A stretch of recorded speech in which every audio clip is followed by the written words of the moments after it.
Once upon a time, in a humble coastal village in Germany, there lived a poor fisherman and his wife in a dilapidated pigsty by the sea.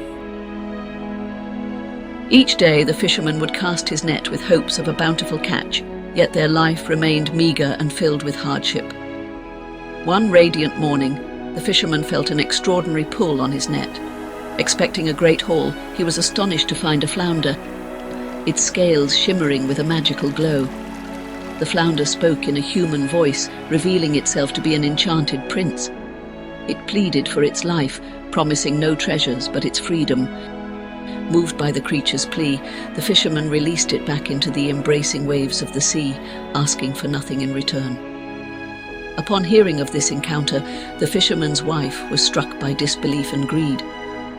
She scolded her husband for not seizing this miraculous opportunity to improve their woeful circumstances. She demanded that he return to the sea and asked the flounder to grant them a modest wish, a cozy cottage in place of their squalid home. The fisherman, hesitant but wishing to please his wife, went back to the sea and called upon the flounder. The flounder, true to its nature, granted this wish, transforming their pigsty into a charming cottage overnight. The fisherman and his wife were overjoyed, but the wife's satisfaction was fleeting.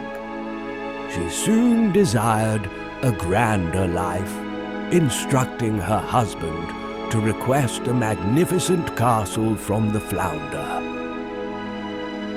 Again the magical fish complied, and they found themselves lords of a splendid castle.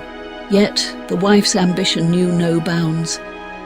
She wished to be made a king, then an emperor, and each time the obliging flounder fulfilled her desires. With each grant of power, her demands grew more outrageous, culminating in a desire to be made a deity, ruling over the sun and the moon. Reluctantly, the fisherman sought the flounder for one final time, his heart heavy with the weight of his wife's unbridled greed. The sea roared and foamed as he made this blasphemous request. The flounder, its patience finally worn thin, declared that such hubris would not be rewarded.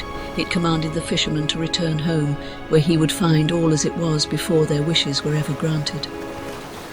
The fisherman returned to find the castle vanished, their regal garments turned to rags, and their once splendid home reduced back to the humble pigsty. They were left with nothing but the memory of their fleeting glory, a stark reminder of the perils of insatiable desire. In the end, the fisherman and his wife had no choice but to accept their original life, their hearts heavy with the lessons of humility and the true value of contentment. The story serves as a powerful caution against the dangers of greed and the unending pursuit of more. It teaches us that true happiness comes not from external wealth or power, but from appreciating what we have and living a life of contentment and gratitude.